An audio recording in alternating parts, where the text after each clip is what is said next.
اب یہ آج جو کہا ہے پاکستان نے کہ it was 8-0 actually, it is 8-0 actually, یہ بہت interesting and I can relate to it. وہ اس لیے کہ جب ہم آج سے 365 دن پہلے نشریات کر رہے تھے، جس لمحے میں بیٹھا تھا نشریات شروع کرنے کے لیے، تب مجھے بتایا گیا تھا کہ طیارے گرے ہیں اور ایک سے زیادہ گرے ہیں، اور رافیل بھی گرے ہیں، اور رافیل بھی ایک سے زیادہ گرے ہیں. لیکن تب بھی مجھ سے کہا گیا تھا کہ یار آپ نے ابھی بریک نہیں کرنا، ہم اس کو ہر اعتبار سے کنفرم کریں گے پھر بریک کریں گے. حالانکہ وہی وقت تھا جب سامنے انڈین میڈیا پاگل ہوا تھا، وہ پتہ نہیں کیا کیا کروا رہا تھا، لیکن ہم تب بھی جوش میں ہوش نہیں کھو بیٹھے تھے. تب بھی دو چیزیں ہوئی تھیں.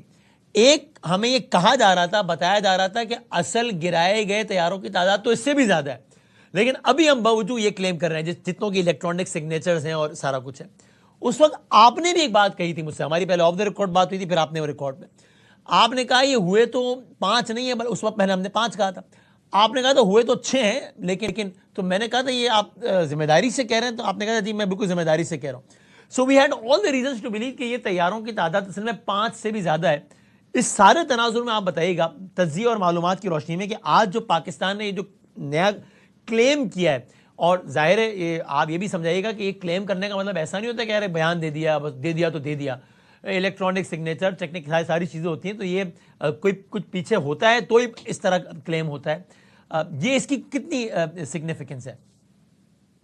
بہت شکریہ بادامی صاحب، آپ نے انوائٹ بھی کیا اور 365 دن آپ میموری میں پیچھے بھی لے گئے.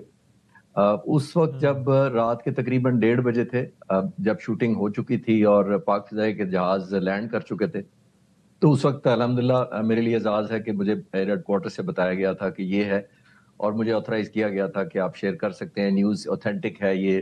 اور میں آپ کے ویورز کو اپنی پاکستان ایئر فورس کی گریس اور کریڈیبلٹی کے سینس میں بتاتا چلوں کہ مجھے پہلے 6 کہا گیا اور پھر کہا گیا کہ نہیں سر آپ 5 بتائیے. ابھی تو میں نے خود ہی پوچھا کہ ابھی تو آپ 6 کہہ رہے تھے، 5 کیوں کہوں میں؟ تو 5 کیوں کہ روک کیوں رہے ہیں، یعنی مائنس کیوں کر رہے ہیں؟ تو انہوں نے کہا کہ سر ہمارے پاس الیکٹرانک ویڈیو ریکارڈنگ، جہاز کا data, radar signature, electronic signature, ساروں کی کنفرمیشن موجود ہے. لیکن ایک چیز جو ہم نے اپنے لیے رکھی ہوئی ہے کرائٹیریا کہ جب وہ ہوگی تو ملے گی، وہ ہے ایئر کرافٹ کا ریکیج. ہمیں الیکٹرانکلی تو پتا ہے کہ کہاں جہاز گرا ہے، لیکن ہم فزیکل چاہ رہے ہیں تھرو ہیومن انٹیلیجنس، سرویلنس اور سیٹلائٹ ہم کنفرم کریں گے، تو پھر چھٹا جہاز ایڈ کریں گے. تو آپ ایڈ، تو میں آپ کو یاد ہوگا کہ میں نے جب آپ سے ریکویسٹ کی تھی کہ آن ایئر آنے کی کہ میں شیئر کرنا چاہتا ہوں، تو پھر آپ نے یہ کہا تھا کہ چھٹا کیوں نہیں بتا رہے؟ تو میں نے کہا پاک فضائیہ فل ہے، لیکن میں یہ آج کو بتا رہا ہوں کہ چھٹا بھی آ جائے گا، لیکن میں آفیشیلی آپ کو 5 کہہ رہا ہوں. ایک تو یہ اس سے ریلیشن تھا. اس کے بعد میرے لیے خوش قسمتی، اب میں 8-0 تک لے کے آتا ہوں. میری ایک اور خوش قسمتی یہ تھی کہ انہی جیٹ اینڈ سی پائلٹس کو میں کچھ ہفتے پہلے اس جنگ سے، جب پہلگام بھی نہیں ہوا تھا، تو مل کر آیا تھا. میں نے پورا دن گزارا تھا. میں اپنی شوق میں ڈاکومنٹریز بناتا ہوں. میں نے ان سے ڈائریکٹ پہلی دفعہ مجھے 3 سالوں میں اجازت کسی کو ملی تھی انہی پائلٹس کو، ٹیکنیشینز کو، انجینئر سے بات کرنے کی. میں نے پوری ڈاکومنٹری اپنے یوٹیوب چینل پر ڈالی تھی اس وقت.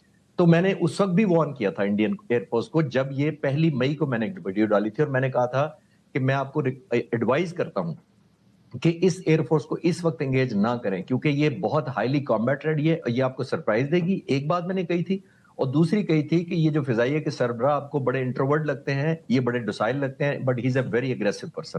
تو میں نے 2 چیزیں کہی تھی. الحمدللہ وہ 6 دن بعد وہ پوری ہوئی. وہ ویڈیو تو چلے ملین پر چلی گئی، وہ علیحدہ بات تھی، لیکن میری بات درست ثابت ہوئی. پھر اس کے بعد میرے لیے ایک اور اعزاز یہ ہوا کہ پوسٹ آپریشن بھی مجھے اعزاز ہوا کہ جا کر یہی V T Rs, videos, recordings, radar signature, electronic verification میں نے خود اپنی آنکھوں سے دیکھے. نہ صرف اپنی سائڈ کے دیکھے، بلکہ جو ہم نے دشمن پر جو حملے کیے تھے 10 تاریخ کو، وہ ٹنیج، وہ ٹارگٹس، کمپیریٹیو پکچرز جن کی بیفور اینڈ آفٹر، وہ ساری دیکھی. تو پھر میں نے پاک فضائیہ سے ریکویسٹ کی کہ اوئنگ ٹو مائی پیشن مجھے اجازت دی جائے کہ میں اس پر ریسرچ کروں، ایک ڈاکومنٹری بنانے کی اجازت دی جائے. تو میں 1 سال پورا ریسرچ کیا، اور میں نے کل ہی ایک ڈاکومنٹری ڈالی اپنے چینل پر. اس کے میں نے لکھا ہے دی 8-0 ریالٹی کل. اور آج پریس کانفرنس ہوئی ہے، تو میرے لیے الحمدللہ یہ بڑی خوشی کا مقام ہے، اطمینان کا. وہ جو ریسرچ میں 1 سال سے کر رہا تھا، ڈیٹا ویریفائی کر رہا تھا، تو مجھے ایئر وائس مارشل طارق غازی کے آنے کا یہ فائدہ ہوا ہے کہ میری بھی کریڈیبلٹی ہوئی کہ میں نے اس کا ٹائٹل یہ ہے دی 8-0 ریالٹی. تو وہ میں یہ اس لیے لنک کرنا چاہ رہا ہوں کہ الحمدللہ میں نہیں صرف، پاک فضائیہ انتہائی گریسفل رہی. اور آل دس وائل، اس سے زیادہ جو آج ایئر مارشل طارق نے کہا ہے، اپنے نوٹ کیا، انہوں نے کہا کہ اور بھی ڈیمیج ہیں جو ہمیں پتا ہے، لیکن وہ میں پورے 1 سال کے دوران جب میں ریکارڈنگ دیکھ رہا تھا، وی ٹی آر دیکھ رہا تھا، سارا ایکسیس مجھے دیا گیا تھا. تو میں نے جب پاک فضائیہ کی ٹاپ لیڈرشپ سے یہ پوچھا کہ جب آپ کو یہ کنفرم ہے، صرف آئیڈیا یا گیس نہیں ہے، جب آپ کو کنفرم ہے